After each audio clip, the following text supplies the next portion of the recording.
In a small town, there lived a boy named Ryan. He was very smart. He had so much potential that he could do anything he wanted. He had a big dream. He wanted to become a doctor. Everything was going well, and his goal was clear. But Ryan had one big problem. He couldn't control his own mind. Ryan's mind was always restless. Every time he sat down to study, his mind would start to wander. Sometimes toward his phone, sometimes to Facebook or YouTube, and sometimes into daydreams. He often told himself, "Oh, there's still a lot of time. I'll study later." But the funny thing was that later never really came. His parents and even his teachers at school would tell him how important it was to study with full focus. But Ryan believed that if someone is smart, they will succeed. He thought nothing else was needed. One day, the results of the school's scholarship exam came out.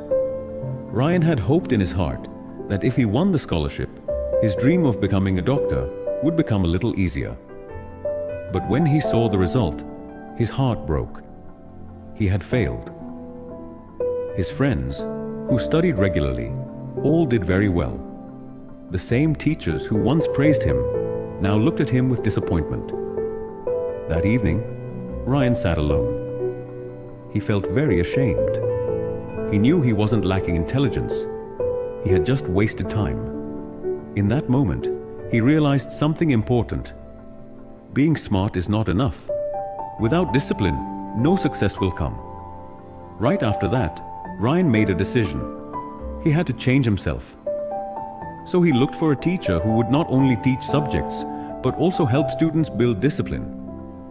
He found Coach Miller, a very experienced physical education teacher. Coach Miller was not just about exercise. He also helped students improve their focus and self-control. People used to say that even the most unfocused boys would slowly become disciplined under his guidance. Ryan went to Coach Miller and said, "Coach, I just can't focus on my studies.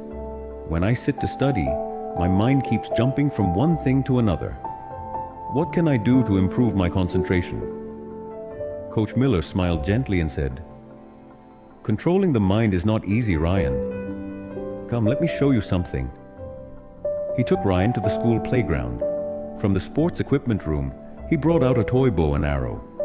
He set up a board in the field and said, "If you can hit the center of this board, I'll know how focused you really are."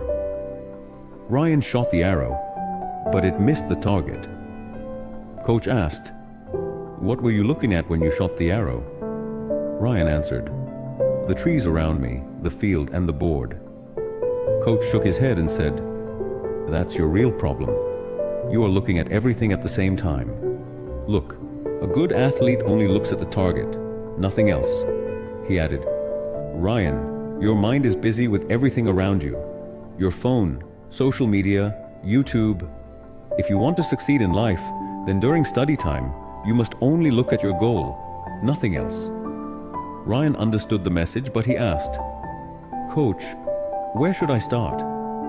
How do I become more disciplined?" Coach Miller said, "Listen, I'll tell you 4 simple rules. If you can follow them, that will be enough. 1. Control your thoughts. Whenever your mind goes in another direction, remind yourself, 'This is my study time. I must focus now.' 2. Make a routine. Create a daily schedule. Decide when you will study and when you will rest. You'll see, your brain will slowly start to follow the routine. 3. Keep distractions away.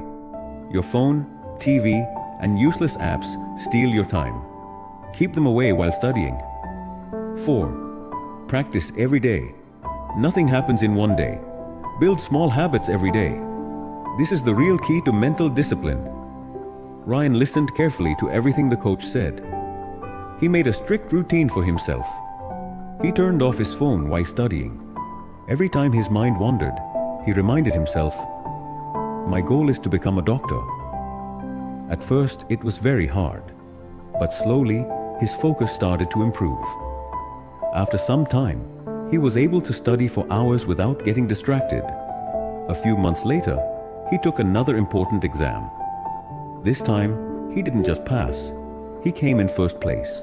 Ryan knew this wasn't just luck or talent. It was the result of his discipline and focus. About a year later, when he stepped on the stage to receive a scholarship, he remembered something Coach Miller had told him. The mind is like a wild horse.